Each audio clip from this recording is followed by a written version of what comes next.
ফ্ল'ৰেটটো পাবা কিমান ফ্ল'ৰেটত গৈ আছে সেইটো তোমালোকে ইয়াত পালা এইটো ওপৰলৈ গুচি যাব তো ওপৰত যিটো এইটো প্লেইং ছেগমেণ্টটো সেইটো ৰিডিংটো ল'লা next it will go to this capillary টিউবত যোৱা মাত্ৰকে ইয়াৰ pressure will drop since the pressure will drop the temperature here will also drop at this point before entering the evaporator you will get the lowest temperature of the cycle okay cycle to ইয়াত তোমালোকে lowest temperature পাবা হ'ল then this refrigerant will go to this ইয়াত কি আছিলে এইটো liquid ৰিফ্ৰিজাৰেণ্ট আছিলে হাই pressure liquid ৰিফ্ৰিজাৰেণ্ট আছিলে ইয়ালৈকে এইখিনি হৈ গ'লি low pressure liquid refrigerant okay then it will go to the evaporator from evaporator it will collect heat while collecting it will be again converted to vapor so here you will get low pressure vapor refrigerant আকৌ low pressure vapor refrigerant to আমাক কথা নাবো compressor নাবো compressor will compress it will from high pressure vaporized refrigerant it will go to condenser it will from low pressure high pressure liquid refrigerant again it will go to this capillary tube after that it will from low pressure liquid refrigerant it will enter evaporator then it will from low pressure vaporized refrigerant so this cycle will continue all for the first step then also so in this যেতিয়া আমরা experiment start করব when we put on our compressor on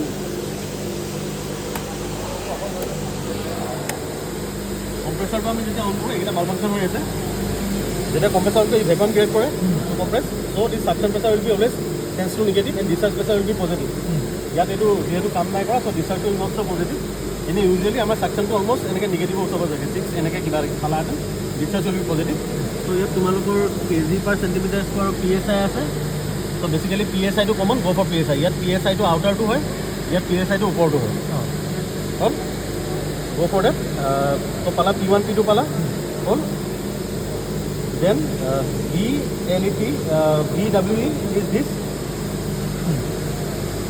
refrigerant flow rate etu upor jitu ase hetu loba mane jitu plane ase hetu lola for first condition this vni will be 0 for first case this vni will be 0 and make sure that pump to amar 30 second ka on pump to basically kam ekuna ye jikini amar liquid thake ekini shuffle kori de jate ami equilibrium heat eta jate sob phale pao kitu jate eta jaga te carry hoy na thake so for next condition for next experiment we put this heater on ade to heater ase ami heater to on korilu e kono heater ta lagi ase heater to on korar pisot around 5 minutes man rokhiba let the water warm up logalok to pani gorom na 5 minutes man lagibo ta so তাৰপিছত তোমালোকে reading খিনি ল'লা হ'ল temperature হিটাৰটো দি পেলাই ভেৰিয়েটটো ঘূৰাই দিবা এতিয়া heater 0 হৈ আছে ফাৰ্ষ্ট কণ্ডিশ্যনত 80 মানলৈকে নিলা ভোল্টেজ 84 85 লৈকে নিলা আৰু ফাৰ্ষ্ট কণ্ডিশ্যন 84 85 লৈকে নিলা হ'ল ফৰ সেকেন্ড কণ্ডিশ্যন আমি ভেৰিয়েটটো এৰাউণ্ড 180 মানলৈকে লৈ যাম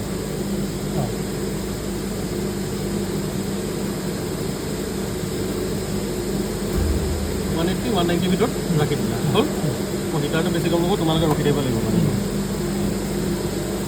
so এটো হল আমি তিনটা সিওপি পাম যে হিটাৰটো হাফ লোডত ৰিফ্ৰিজাৰেটৰ পারফরম্যান্স বেলেগ হ'ব ফুল লোডত বেলেগ হ'ব so ফার্স্ট আৰু সেকেন্ড কন্ডিশনৰ মাজত তোমালোকে 10 মিনিট ৰখিবা ফাৰ্স্টটো নৰখিলো হয় ইমান ফাৰ্স্টটো তোমালোকে নৰমালি কৰিলা তাৰপৰা তোমালোকে হিটাৰটো অন কৰি পেলাই কৰিলা হ'ল হিটাৰটো অন কৰাৰ পিছত 5 মিনিট ৰখি পেলাই ৰিডিং খিনি ল'বা আৰু ফাৰ্স্টটো কাৰণে 10 মিনিট ৰখিবা এটো ইনিশিয়াল খিনি ফুল ডাউন হৈ ল'ব লাগিব হ'ল ফুল ডাউন হৈ পেলাই আকৌ অন কৰিলা হিটাৰ দিলা 5 মিনিট ওয়েট কৰিলা তাৰপৰা ৰিডিং কৰিলা second or third to heater on koriya second or third heater on first to without heater first so in first condition this vni will be 0 etu to sobole flow rate pala p1 p2 egita pala next temperature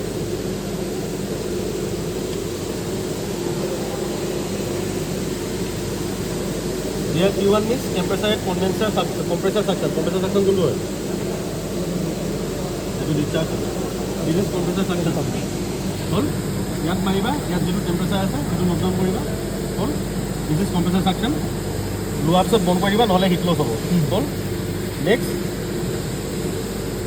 T2 means temperature at compressor discharge this is compressor this is discharge আমি T2 ইয়াবা পালো হল next T3 temperature at condenser outlet this is condenser this is outlet T3 temperature আমি ইয়াবা পালো হল next T4 temperature of water T4 temperature evaporator inlet evaporator inlet ওখানে ইয়াত temperature করবে হল এটো ইয়াত মাৰিবা যেটো টেম্পাৰেচাৰ নোট ডাউন কৰিবা হল লোৱাৰ পিছত খালি অফ কৰি দিবা এটা T1 T2 T3 T4 কোনটো হয় T1 এটো T2 এইটো T2 এইখিনিত ল'বা, T3 এইটো T3 এইটো আৰু T4 এইখিনিত ল'বা। হ'ল? গোটেইখিনি হৈ গ'ল। T1, T2, T3, T4 পালা। এইটো ভোল্টমিটাৰ হেৰি আৰু VNIটো ইয়াৰ পৰা পালা। হ'ল? তাৰপৰা আমি ইয়াত COPটো কেলকুলেট কৰিব লাগিব। যিটো কমলা ইয়াত দিয়া আছে, pH গ্ৰাফখন গ্ৰুপত দি থোৱা আছে, তাৰপৰা ইকুৱেলটো পালা। T2 will be highest, T4 lowest T4 will be lowest. যদি নাই হোৱা তেতিয়া CH1 এতিয়া ঠিক আছে, CH1টো বেছি বাঢ়ি আছে, সেইটো লৈ থাকাচোন কি ওলাই চাম। আমি যেতিয়া এক্সপেৰিমেণ্ট ষ্টাৰ্ট কৰিম কম্প্ৰেছৰ আৰু ইয়াত যি কনডেন্সাৰটো আমি অনেক হৈ আছোঁ, এতিয়া হিটাৰটো আমি নচলাওঁ আৰু পাম্পটো আমি ইনিচিয়েলি 30 ছেকেণ্ডৰ কাৰণে অন কৰি পেলাই অফ কৰি দিম। দেন আমি ৰিডিংছখিনি লওঁ। ফাৰ্ষ্ট আমাৰ ভল্টমিটাৰ আৰু এমিটাৰ ৰিডিং এতিয়া 0 থাকিব। দেন আমি ইয়াতে T1 কাউণ্ট কৰিম, দেন T2 ওলাবলৈ T2 কাউণ্ট কৰিম। T3 তোমাৰ এইটো আৰু T3 ন, আৰু এইটো T1 এইটো T1 T2 T3 T4 অঁ, সেইখিনি কাউণ্ট আমি চাই পেলাই ৰিডিংটো ল'লোঁ আৰু সেই ভল্টেজ ল'লোঁ। ছেকেণ্ড ৰিডিঙৰ কাৰণে 0.085, থাৰ্ড ৰিডিঙৰ কাৰণে 180 অঁ 190 ভিতৰত এমিটাৰটো তাৰ একৰ্ডিং ওলাই যাব। ইয়াৰ পৰা আমি সেইটো কেলকুলেট কৰিম সেইটো VWC অঁ, আৰু বাকী টেম্পাৰেচাৰটো ইয়াৰ পৰা কেলকুলেট কৰিম। অঁ, টেম্পাৰেচাৰ কোনটো ইয়াৰ পৰা এইটো পৰা ইয়াৰ পৰা কৰিব পাৰোঁ। অঁ, এইটো চাকশ্যন pressure, discharge pressure T1 P2 এইটো ষ্টেণ্ডাৰ্ড চাৰ্জ। দেন আমি ছেকেণ্ড ৰিডিঙৰ কাৰণে যেতিয়া আমি ভল্টমিটাৰটো আমি 85ত ল'ব লাগিব, 85ত ল'ব লাগিব আৰু এমিটাৰটো আমি 0.7 ল'ব লাগিব। লৈ পেলাই আমি তেতিয়া হিটাৰটো অন কৰিম। এতিয়াটো অন কৰিম 5 মিনিটৰ কাৰণে, 5 মিনিটৰ কাৰণে ৰখিব লাগিব। ৰখি পেলাই আমি আকৌ গোটেইখিনি ৰিডিং এনেকৈ ল'ব লাগিব প্ৰথমৰ পৰা। After finding all these terms in second reading, now we have switched off this heater for at least 10 minutes. মানে এইখিনি ৰিডিংছ ওলোৱাৰ পিছত আমি 10 মিনিটৰ কাৰণে হিটাৰটো অফ কৰিব লাগিব। দেন আকৌ পিছতকৈ 10 মিনিটৰ পিছত আমি হিটাৰটো অন কৰিবলৈ আকৌ গোটেইখিনি ৰিডিং এনেকৈ ল'ব লাগিব, আকৌ ল'ব লাগিব ৰিডিংখিনি। হিটাৰটো যে অন কৰিলে আফটাৰ 10 মিনিটছ দেন এইটো আমি 180 ভিতৰত হিটাৰটো 180 ভিতৰত চেক কৰিব লাগিব যে আমি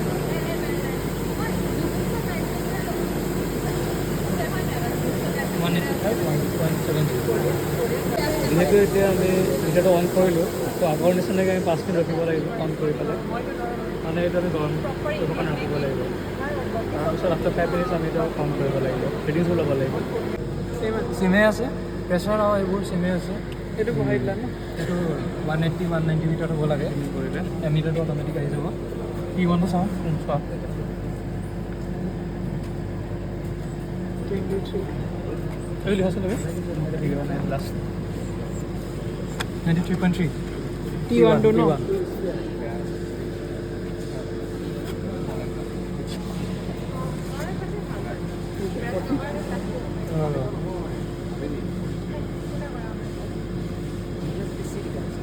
Forty two was a law. 42.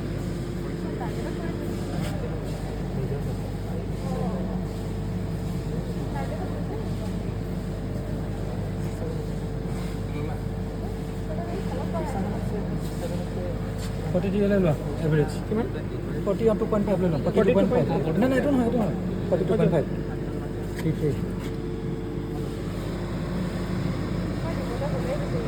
25. এতিয়ালৈকে ঠিক আছে, এইটো আৰু কম ল'ব লাগিব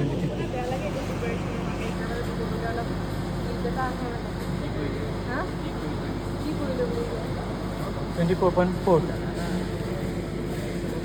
বাকী এইটো কৰি দি দিওঁ -30 40 হৈ গ'ল।